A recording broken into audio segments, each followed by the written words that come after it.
Resmob Satreskrim Polres Purwakarta berhasil menangkap terduga pelaku penganiayaan yang berujung maut terhadap seorang pemangku hajat di Kampung Cikumpai PTPN, Desa Kertamukti, Kecamatan Campaka, Kabupaten Purwakarta.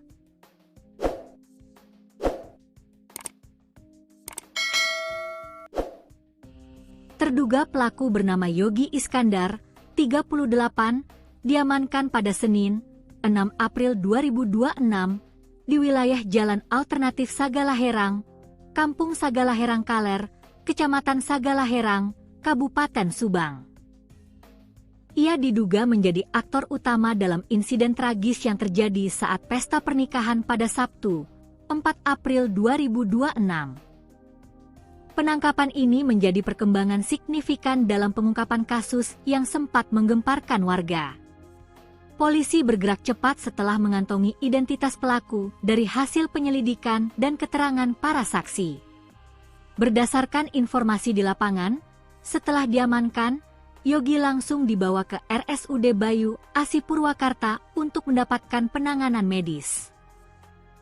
Saat tiba di rumah sakit, pelaku terlihat mengenakan pakaian serba hitam dan berada dalam pengawalan ketat aparat kepolisian. Ia diketahui mengalami luka pada bagian kaki kiri.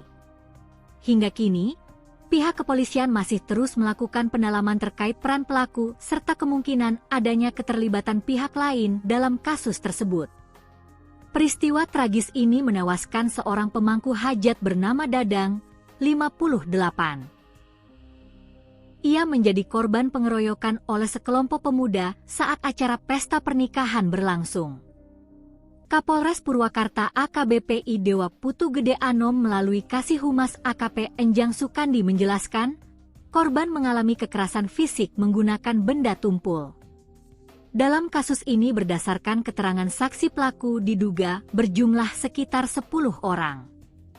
Salah seorang pelaku diantaranya bernama Kendi Renaldi, 34, sudah menyerahkan diri ke pihak Satreskrim Polres Purwakarta, kata Enjang.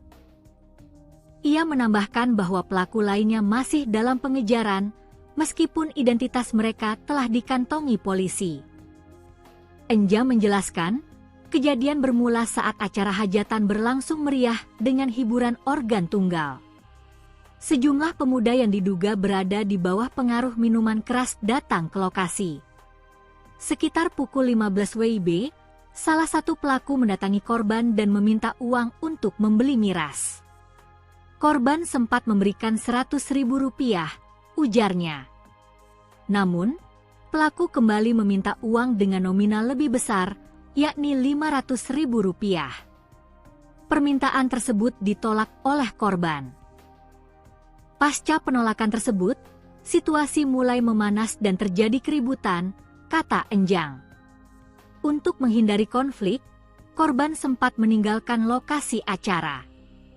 Namun, 3 pelaku mengejar korban hingga keluar tenda. Di sanalah pengeroyokan terjadi.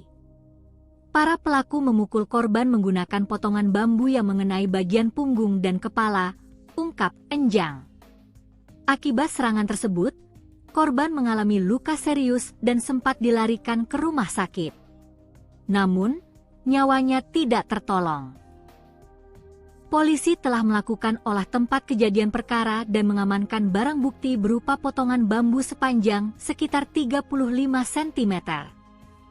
Pihak kepolisian juga menegaskan komitmennya untuk mengusut tuntas kasus ini. Kami memastikan bahwa setiap laporan masyarakat akan ditindaklanjuti dengan cepat dan profesional.